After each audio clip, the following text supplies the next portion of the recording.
राधे राधे दोस्तों, आज मैं आप लोगों के लिए श्री कृष्ण भगवान की बचपन की बाल लीलाओं की कथा लेकर आई हूँ, जो हम इस वीडियो में बताएंगे कि किस तरह कृष्ण भगवान की लीलाएं हैं जो आप लोगों को जाननी चाहिए।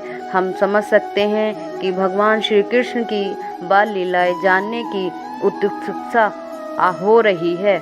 कृष्ण भगवान के बचपन की कहानी सुनाना माता पिता को अपने बच्चों के साथ बंधने मदद करना और मज़ेदार और दिलचस्प तरीके से मूल्य प्रदान करता है। आपके बच्चे निश्चित रूप से भगवान श्री कृष्ण के बचपन से इन कहानियों को पसंद करेंगे जो कि भगवान श्री कृष्ण से जुड़ी हैं। कंसबद्ध की भविष्यवाणी, जो युगों पहले मथुरा का राजा उग्रसेन था, उनके 2 बच्चे थे। एक पहला बच्चा जो बेटे के रूप में कंस के नाम से जाना जाता है और एक बेटी जो देवकी नाम की कन्या थी। देवकी एक नेक दिल इंसान थी जो कंस की बहन थी, लेकिन कंस का शैतानी दिमाग था। जब वह बड़ा हुआ तो उसने अपने पिता को जेल में डाल दिया था और खुद राजा बन गया। इस बीच उनकी बहन देवकी की शादी वासुदेव से हो गई। कंस अपनी बहन को ससुराल ले जा रहा था, तभी आकाशवाणी हुई, तुम्हारी बहन का 8वां पुत्र बेटा तुम्हारा वध करेगा। यह सुनकर कंस अपनी जान बचाने के लिए अपनी बहन का वध करने को तैयार हो गया। अपनी बहन को मौत के घाट उतार देना चाहता था, लेकिन वासुदेव ने कंस से उसकी पत्नी को बख्शने की भीख मांगी। उसने वादा किया कि वह उनके हर बच्चे को सौंप देगा। फिर कंस ने वासुदेव और अपनी बहन देवकी को सलाखों के पीछे डाल दिया। कुछ समय बीता और देवकी और वासुदेव जेल में कैद रहने लगे और उन्हें सैनिकों को कोठरी की रक्षा करने का आदेश दिया।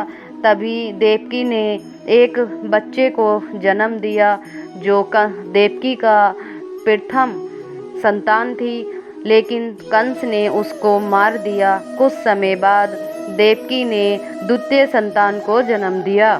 कंस ने निडर होकर उसे भी मौत के घाट उतार दिया। कंस ने बच्चे को मार डाला और देवकी से कहा, अगर तुम्हारी 7वीं बार संतान होगी तो मैं उसे भी नहीं छोड़ूंगा। देवकी यह बात सुनकर बड़ी परेशान हो गई और देवकी जब 7वीं बार गर्भवती हुई तो भ्रूण को चमत्कारी ढंग से वृंदावन में रोहिणी के गर्भ में स्थानांतरित कर दिया। कंस को बताया कि यह मृत जन्म था। देवकी की 8वीं संतान कृष्ण का जन्म आधी रात को हुआ। यह विशेष दिन अब जन्माष्टमी के रूप में मनाया गया जाता है। ये जन्माष्टमी का रूप हिंदू धर्म में जन्माष्टमी यानी कृष्ण का जन्म उत्सव मनाया जाता है। हिंदू धर्म में इस दिन को बड़ी उत्सुकता के साथ मनाते हैं। श्री कृष्ण एक क्षत्रिय यादव वंश में पैदा हुए थे।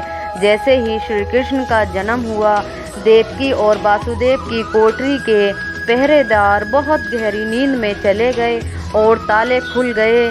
कृष्ण को कोठरी में रखकर वासुदेव गोकुल के लिए निकल पड़े।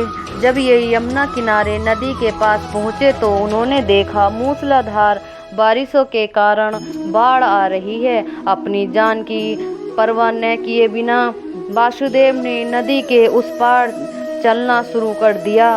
उनके हर कदम से पानी कम होता गया।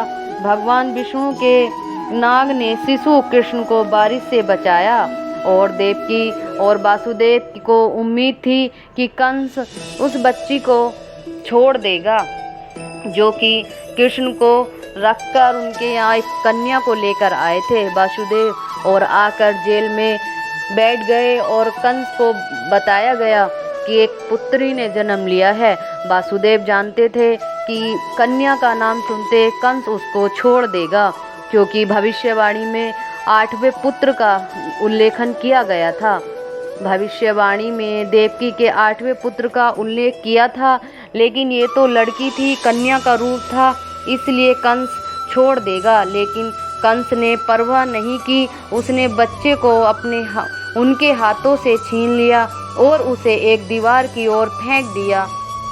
फेंकते समय चमत्कारी रूप से बच्ची देवी का रूप बदल गई और कंस से सूचित किया, वह आकाशवाणी हुई कि हे देवकी का 8वां पुत्र जीवित है, हे कंस, और वह बहुत जल्दी उसका वध करने के लिए आएगा। हे कंस, तू चिंता मत कर, देवकी का 8वां पुत्र जीवित है और वह बहुत जल्द तेरा वध करेगा। ये सुनकर कंस बहुत ही बेचैन हो गया और सोच में पड़ गया। ये थी कृष्ण के या कंस के वध की कहानी। और भी इस तरह की रोचक कहानी मैं लेकर आती रहूँगी दोस्तों। अगर अच्छी लगी ये वीडियो तो लाइक करें। राधे राधे दोस्तों।